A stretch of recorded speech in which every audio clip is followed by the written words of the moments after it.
when the Islamic warrior Saladin conquered the Crusaders and took control of Jerusalem, all right, he entered into an agreement that the Muslims would protect the Christian churches.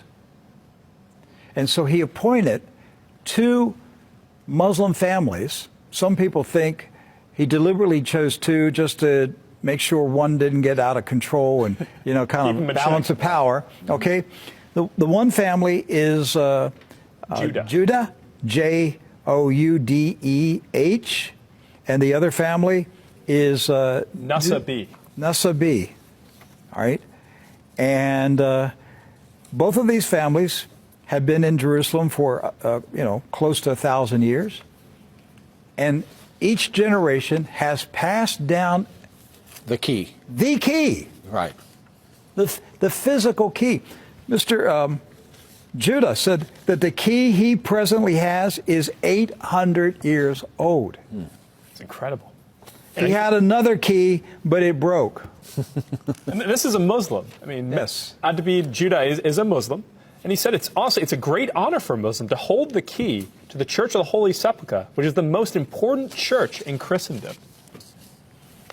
That's not disrespect. We don't hear this in America. We don't hear, because what we have been told is Christian Americans, you know, you should hate Muslims, you should kill Muslims. Because they're going to tear down all the churches and you know, basically just ransack them and everything else. But here we have 2 families that for nearly 1,000 years have actually been watching over Christian churches. That's right. So who planted into our minds here in America that we should hate and kill Muslims?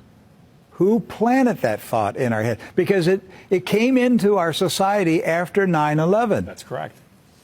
So 9/11 was a calculated, planned operation, and it changed everything in our country.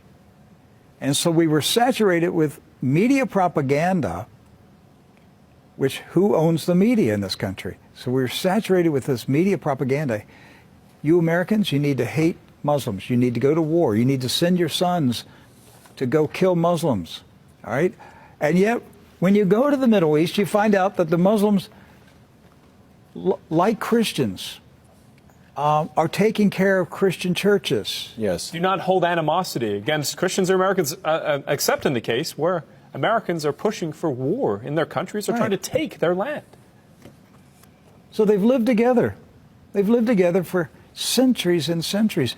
Jews, Christians, and Muslims have lived together for centuries. They were buying and selling. They were trading. They were doing business together. They were building houses next door to each other for centuries. And it didn't change until the Zionists came. Now, see, wait a minute. I thought Zionists are Jews.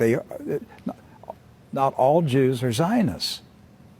And not all Zionists are Jews. Right. Zionism is a political movement. Yes. Right. It's an ideology. Yes. Not an ethnicity. And so when the Zionists came to Jerusalem and Palestine, basically in the 1920s and 30s and 40s, all right, they came to agitate. They came to infiltrate. They came to seize control.